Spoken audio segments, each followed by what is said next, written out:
ఓం నమో నారాయణాయ. ఓం కృష్ణం వందే జగద్గురు. శ్రీకృష్ణుడు అర్జునుడితో ఇలా అంటాడు: బలమైన వాయువుచే నీటి అందలి నావ త్రోసివేయబడినట్లు మనస్సు దాని యందు లగ్నమైనప్పుడు సంచలమైన ఏ ఒక్క ఇంద్రియమైనను మానవుని బుద్ధిని హరింపగలదు. ఇంద్రియములన్నింటినీ భగవత్సేవ యందు నెలకొల్పవలెను. ఏ ఒక్క ఇంద్రియమైనను భోగానుభవంలో నెలకొనినచో అది భక్తుని ఆధ్యాత్మిక పురోగతి మార్గము నుండి పతనము కావింపగలదు. అంబరీష మహారాజు జీవితమున వివరింపబడినట్లు ఇంద్రియములన్నీ కృష్ణ చైతన్యమునందు తప్పక వినియోగింపవలెను. మనస్సును నియంత్రించుటకు అదియే సరి అయిన విధానం.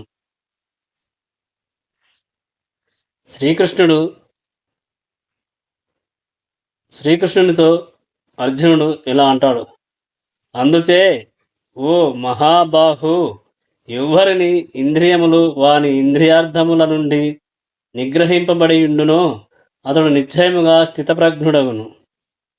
మానవుడు ఇంద్రియములను కృష్ణ చైతన్యముతో శ్రీకృష్ణ భగవానుని ప్రేమయుక్త సేవయందు నెలకొల్పుట ద్వారా ఇంద్రియ వేగమును నిగ్రహింపవచ్చును. శత్రువులను అధికమైన శక్తిచే నియంత్రించున్నట్లుగా ఇంద్రియ వేగమును కూడా నియంత్రింపవచ్చును. ఇంద్రియ వేగమును ఎట్టి మానవ ప్రయత్నముచే కాకుండా వానిని శ్రీకృష్ణ భగవానుని సేవయందు నెలకొల్పుట చేతనే మానవుడు నిజముగా స్థితప్రజ్ఞుడు కాగలడనియు మరియు అతడు ఈ దివ్యకళను ప్రామాణికుడైన ఆధ్యాత్మికాచార్యుని నిర్దేశమునందే అభ్యసించవలెననియు అవగతం చేసుకునినవాడు సాధకుడు లేక ముక్తిని పొందుటకు యోగ్యుడనబడును. సర్వజీవులకు ఏది రాత్రియో అదియే ఆత్మనిగ్రహం. ఆత్మనిగ్రహం కలవానికి మేల్కొనియుండు సమయము, సర్వజీవులు మేల్కొనియుండు సమయమున అంతర్ముఖుడైన మునికి రాత్రి సమయం. తెలివిగల మానవులలో రెండు రకములు వారు కలరు. అందులో ఒకరు ఇంద్రియ తృప్తి కొరకు భౌతిక కర్మలయందు తెలివి కలిగి యుందురు. మరొక రకము వారు అంతర్ముఖులు మరియు ఆత్మానుభూతి కొరకు గల అభ్యాసమునందు ఉత్సాహం కలిగి యుందురు. అంతర్ముఖుడైన ముని తెలివిగల మానవుని కర్మల భౌతిక భావనలో మునిగియున్న మానవులకు రాత్రి వంటివి. ఆత్మానుభూతి తెలియని వారగుట చేత అట్టి రాత్రి యందు భౌతిక జనులు నిద్రించుచుందురు. కానీ అట్టి భౌతిక వ్యక్తులు రాత్రి సమయము నందు అంతర్ముఖుడైన ముని జాగృతుడై ఉండును. కానీ అట్టి భౌతిక వ్యక్తుల రాత్రి సమయమునందు అంతర్ముఖుడైన ముని జాగృతుడై యుండును. ముని క్రమముగా ఆధ్యాత్మిక పురోభివృద్ధిని సాధించుచుండుట చేత అత్యున్నత ఆధ్యాత్మికానందమును అనగా దివ్యానందమును అనుభవించుచుండును.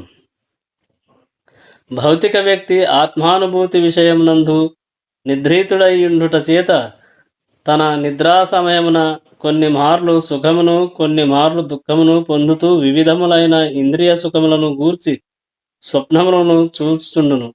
అంతర్ముఖుడైన ముని భౌతికములై సుఖదుఖములకు అతీతుడుగా నుండును. అతడు భౌతిక ప్రతిక్రియలచే ఏమాత్రము కలతనొందక ఆత్మానుభూతి కార్యములను కొనసాగించుచుండును.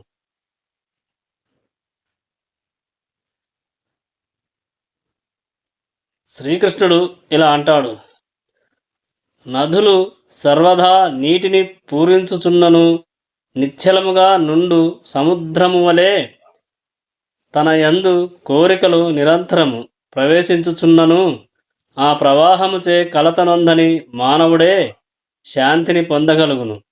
కోరికలను తృప్తి నొందింప యత్నించు వారెల్లప్పుడూ అట్టి శాంతిని పొందజాలరు.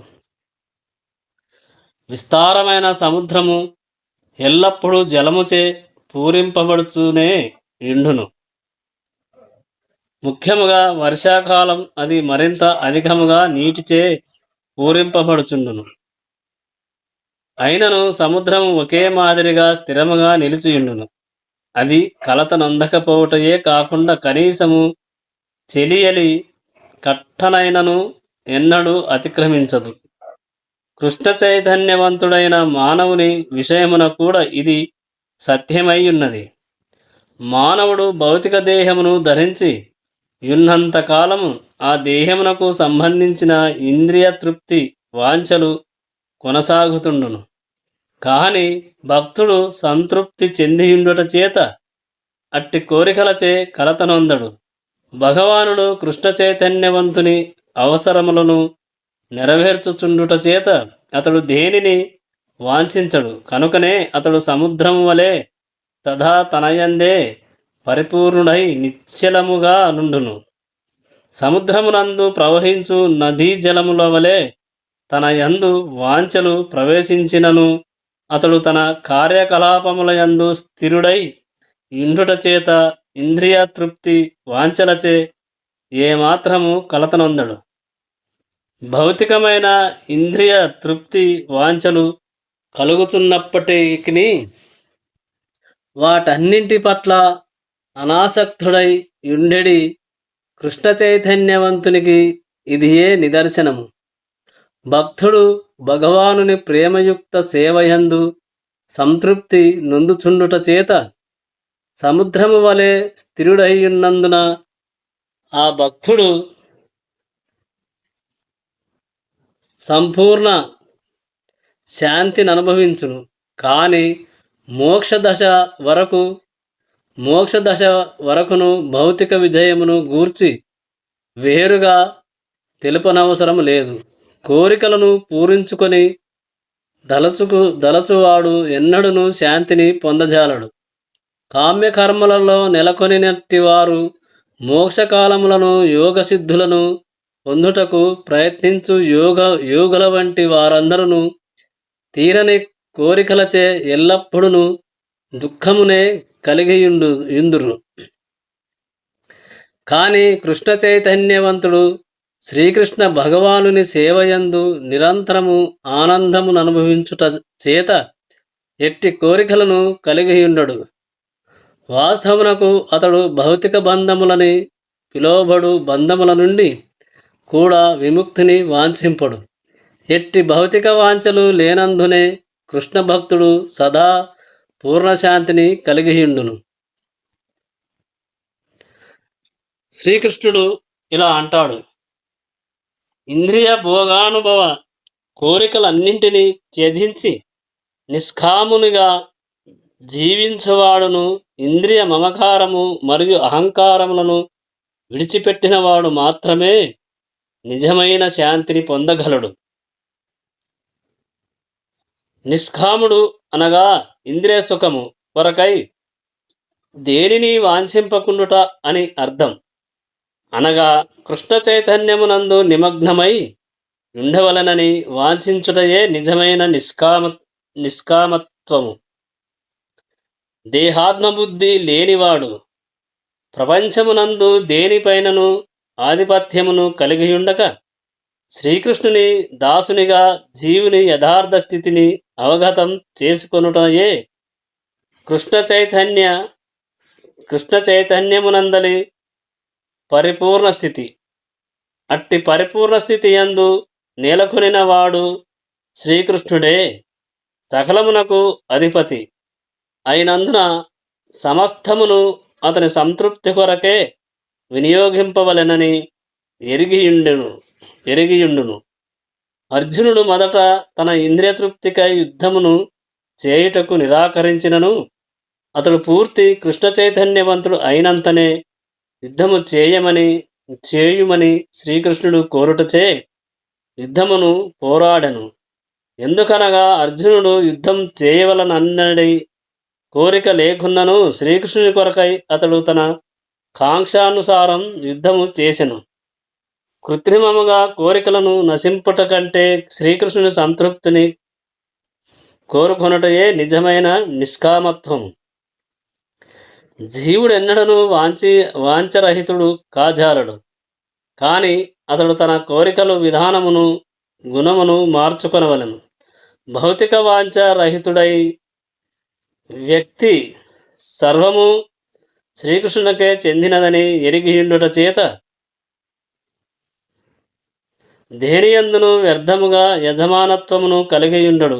ఆధ్యాత్మికముగా శ్రీకృష్ణుని నిత్యాంశ అయిన జీవుడు తన నిజస్థితి కారణమున ఎన్నడను శ్రీకృష్ణునితో సమానుడు కాని అధికుడు గాని కాజాలడనేది ఆత్మానుభూతి పైననే ఈ ఆధ్యాత్మిక జ్ఞానం ఆధారపడి ఉన్నది. ఇట్టి శ్రీకృష్ణ చైతన్య అవగాహనయే పరిపూర్ణ శాంతికి మూల సిద్ధాంతం. ఇది ఏ ఆధ్యాత్మికమును దివ్యమును అయిన జీవ విధానము. దీనిని పొందిన పిమ్మట మానవుడు కలతనొందడు. మరణ సమయమునందును అతడట్లు స్థితుడైనచో భగవద్రాజ్యమును ప్రవేశింపగలడను శ్రీకృష్ణుడు అర్జునుడితో ఉపదేశించను.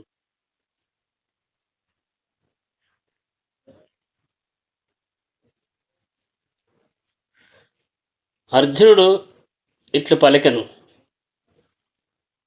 ఓ జనార్దన, కేశవ, కామ్యకర్మము కంటెను బుద్ధియే ప్రశస్తరమని నీవు భావించినచో నన్ను ఇట్టి ఘోరమైన యుద్ధమునందు ఎందులకు నియోగింపగోరుచున్నావు?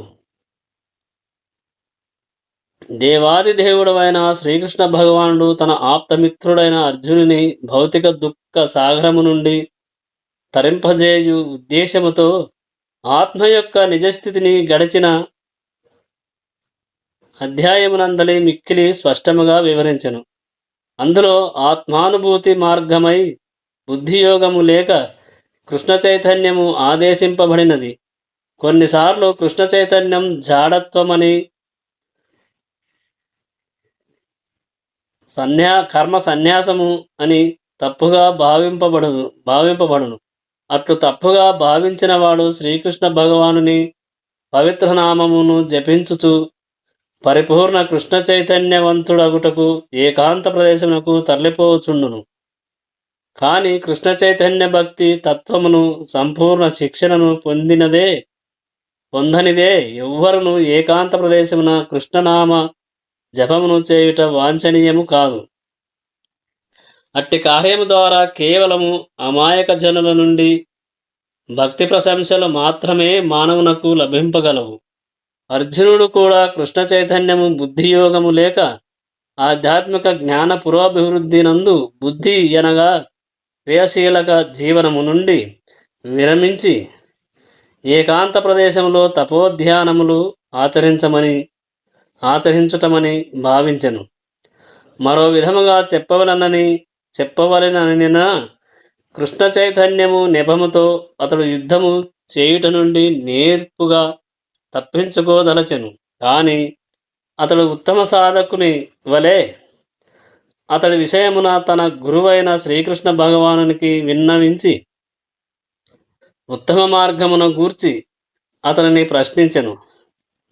అర్జునుని ఈ ప్రశ్నకు సమాధానముగా శ్రీకృష్ణ భగవానుడు కర్మయోగను లేక కృష్ణ చైతన్యముతో చేయు కర్మ విధానమును గూర్చి ఈ తృతీయాధ్యాయమునందు విపులముగా వివరించెను.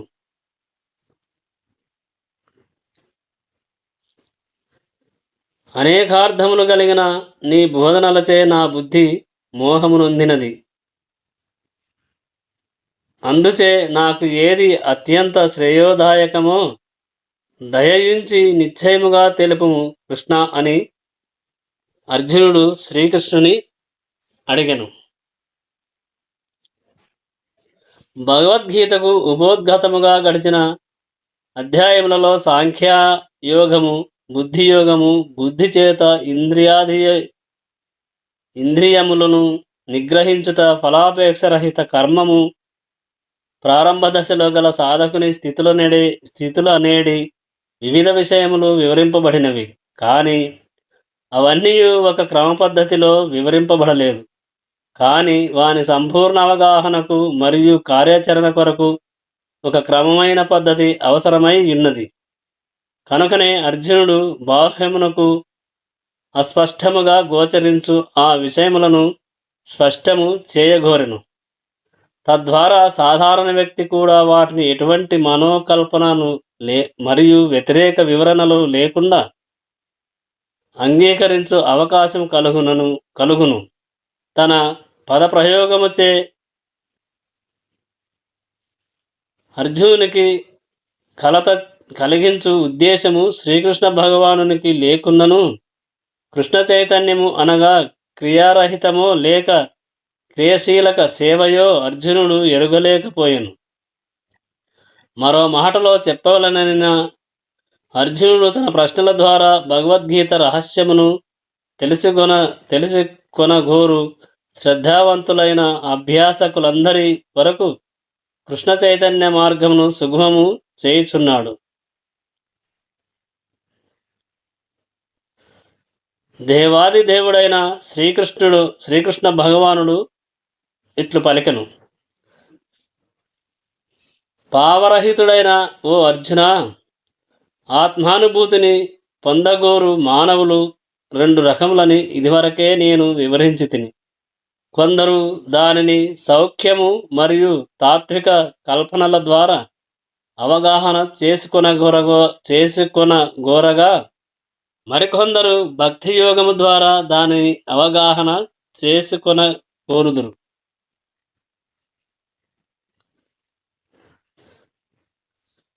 సాంఖ్యయోగము మరియు కర్మయోగము లేక బుద్ధియోగము అనేటి 2 విధములైన పద్ధతులను శ్రీకృష్ణ భగవానుడు వివరించెను.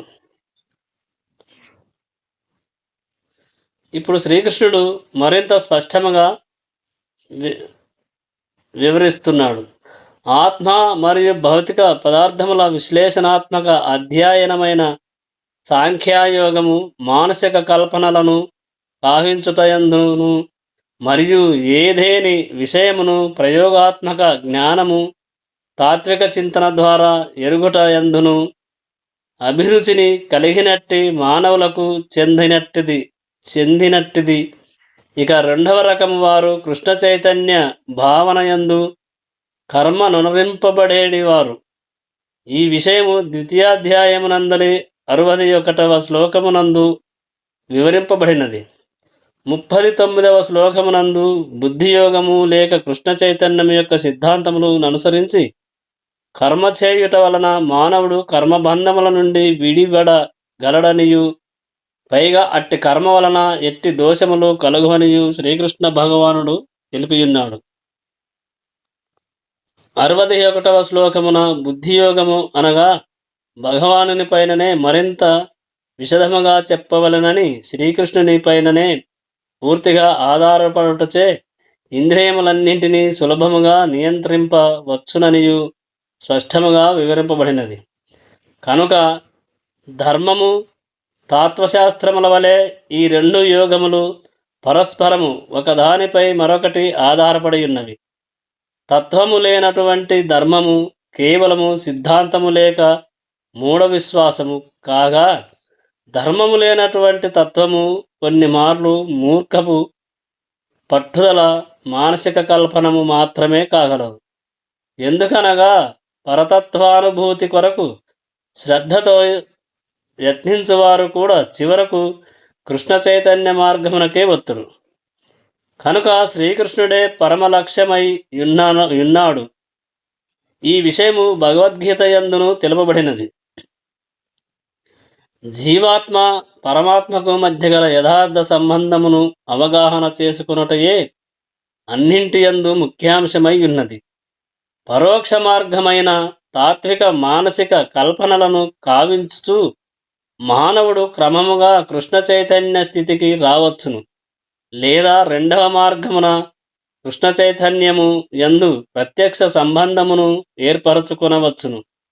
తాత్విక విధానము ద్వారా ఇంద్రియములను శుద్ధిపరచుకొనుటపై ఆధారపడనందున ఈ రెండింటిలో కృష్ణ చైతన్య మార్గము ఉత్తమమైనది.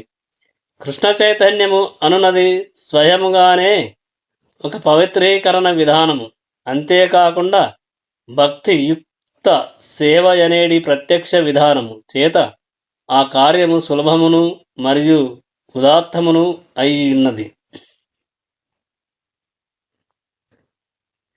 శ్రీకృష్ణుడు అర్జునుడితో ఇలా అంటాడు: కేవలము కర్మ చేయకుండుట ద్వారా ఎవ్వరను కర్మఫలము నుండి విముక్తిని పొందలేరు. అట్లే కేవలము సన్యాసము ద్వారా ఎవ్వరను పరిపూర్ణత్వమును పొందలేరు. భౌతిక జనుల హృదయములను శుద్ధిపరచుట కొరకై విధింపబడినటువంటి విద్యుక్త ధర్మములను నియమముగా పాటించి పవిత్రుడైనప్పుడు మానవుడు సన్యాసాశ్రమమును స్వీకరింపవచ్చును.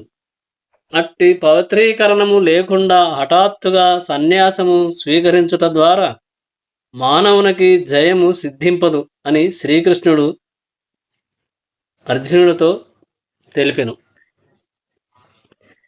కేవలము సన్యాసము స్వీకరించినంతనే లేక కామ్యకర్మల నుండి వివరణ పొందినంతనే మానవుడు నారాయణునితో సమానుడు కాగలడు అనున్నది అద్వైతవాదుల ఉద్దేశము. కానీ ఈ సిద్ధాంతమును శ్రీకృష్ణ భగవానుడు ఆమోదించట లేదు.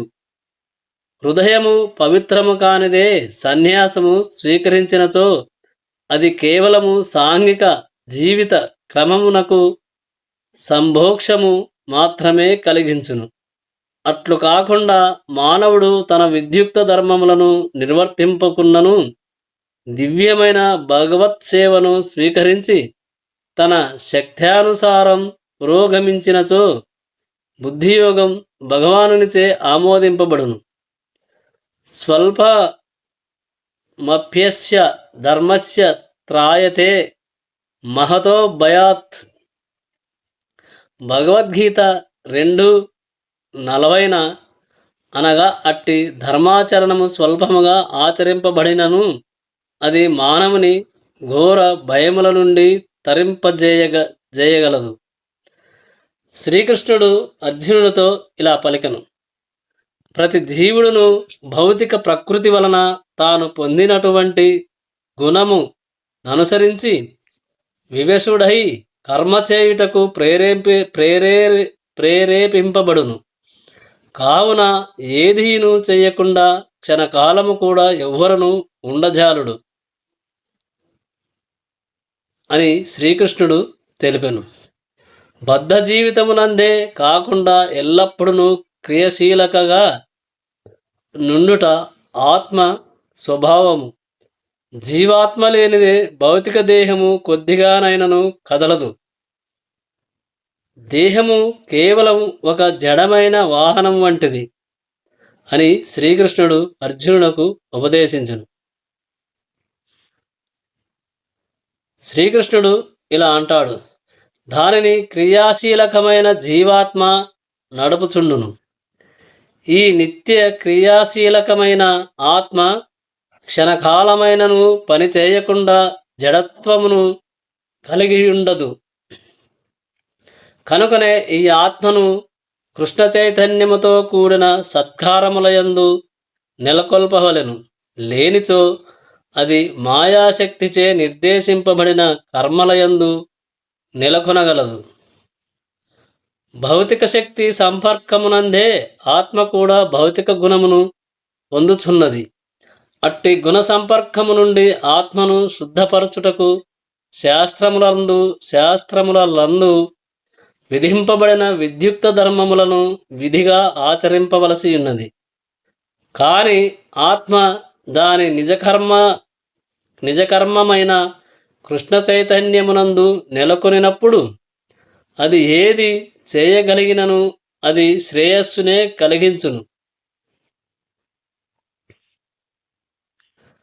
మానవుడు కృష్ణ చైతన్యమును స్వీకరించినచో శాస్త్రవిహితములైన కర్మలను అనుసరింపకున్నను భక్తియుక్త సేవను సక్రమముగా నిర్వహింపకున్నను అతడు తన ఉత్తమ స్థితి నుండి పతనమైనను ఎట్టి నష్టమును గాని పాపమును గాని పొందడు. అట్లుగాక అతడు శాస్త్రములలో తెలిపిన అన్ని పవిత్రీకరణ విధానములను నిర్వహించినను కృష్ణ చైతన్యవంతుడు కానిచో అతడెట్టి లాభమును పొందగలడు. కావున సన్యాసము లేదా ఏ పవిత్రీకరణ విధానమైనను పరమలక్ష్యమైన కృష్ణ చైతన్య భావనను పొందుటకు తోడ్పడుట వలనే. అట్టి కృష్ణ చైతన్యము ప్రాప్తించినచో సర్వము నిరర్ధకమే. శ్రీకృష్ణుడు ఇలా అంటాడు, అర్జునుడితో ఇలా పలికెను: కర్మేంద్రియములను నిగ్రహించినను మనస్సుచే ఇంద్రియార్థములను ధ్యానించువాడు నిశ్చయముగా తనను తాను మోసగించుకొనును. అట్టివాడు విద్యాచారి ఎనబడును. కృష్ణ చైతన్యముతో కర్మను చేయుటకు నిరాకరించుచు వాస్తవముగా మనస్సునందు ఇంద్రియ భోగములను గూర్చి ఆలోచించుచునే ఆడంబరముగా ధ్యాన తత్పరతను ప్రదర్శించు కపటలు ఎందరో గలరు. అట్టి కపటలు మిథ్యాచారులు తమను అనుసరించు అనుచరులను భ్రమింపజేయుటకై శుష్క వేదాంతమును కూడా చెప్పవచ్చును. అట్టి వారందరూ గొప్ప వంచకులు. ఇంద్రియ తృప్తి కొరకై మానవుడు తన శక్త్యానుసారం వర్ణాశ్రమ ధర్మమును పాటించుచున్నను తన సాంఘిక స్థితికి సంబంధించిన నియమములను అనుసరించినచో క్రమముగా తన జీవితమును తాను పవిత్రీకరించుకొనగలడు. కానీ యోగి వలె నటించుచు ఇంద్రియభోగముల కొరకై అన్వేషించువాడు కొన్ని మార్లు తత్వమును గూర్చి చెప్పినను గొప్ప వంచకూడనయే పిలువబడును.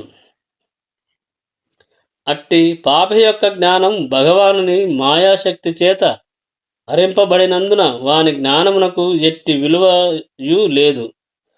అట్లు కపటముగా వర్తించువాని మనస్సు సదా అపవిత్రమై యుండట చేత అతని ధ్యాన ప్రదర్శనము సర్వదా ప్రయోజనము శూన్యమై యుండును.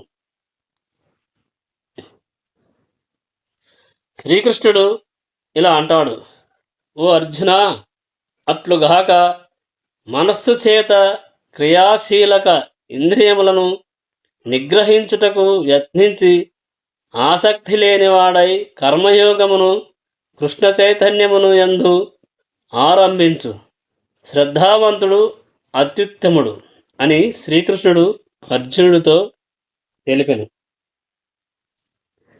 యథేచ్ఛా జీవనము కొరకు మరియు ఇంద్రియ భోగముల కొరకును కపటయోగిగా నటించుట కంటెను భౌతిక బంధముల నుండి విడివడి భగవద్ధామమున ప్రవేశింపచేయు స్వధర్మమున నిలిచి జీవిత లక్ష్యము కొరకై యత్నించుటయే అత్యంత ఉత్తమము. వాస్తవమునకు విష్ణువును చేరుటయే నిజమైన స్వార్థగతి లేదా జీవిత పరమార్థం.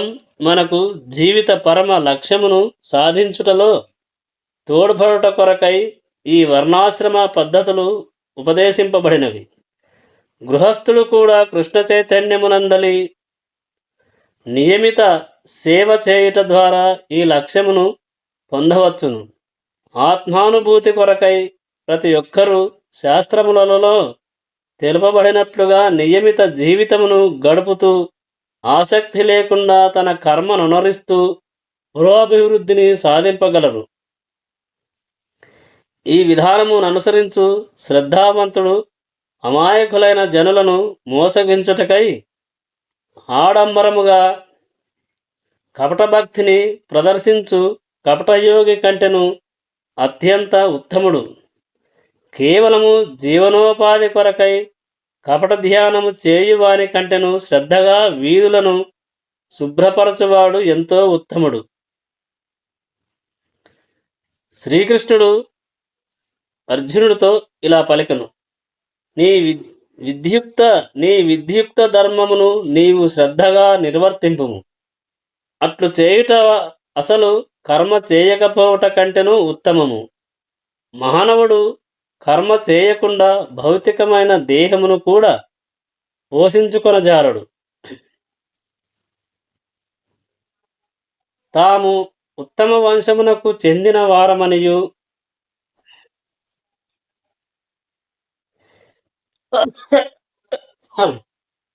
గొప్ప పదవులలో నుండేడి వారమనియు చెప్పుకొనుచు ఆధ్యాత్మిక పురోభివృద్ధి కొరకు సర్వమును త్యాగము చేసినట్టుగా విద్యా ప్రదర్శనలు చేయు కపటయోగులెందరో కలరు. కాని అర్జునుడు ఆ విధముగా వంచకుడు కారాదని శ్రీకృష్ణుడు భావించను. అంతేకాకుండా క్షత్రియులకు విధింపబడిన ధర్మములను అర్జునుడు పాటింపవలనని భగవానుడు వాంఛించెను.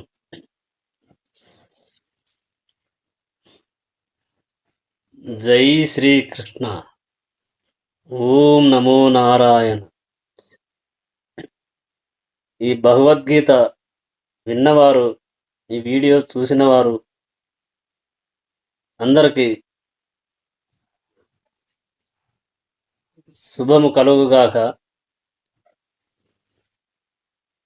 ఈ జ్ఞానాన్ని మీరు తెలిసినంతగా ఇంకో కొంతమందికి పంచుదురని మా మనవి. జై శ్రీకృష్ణ. జై సనాతన ధర్మం. ఓం నమో నారాయణ. హరే కృష్ణ కృష్ణ కృష్ణ హరే హరే, హరే రామ రామ హరే హరే.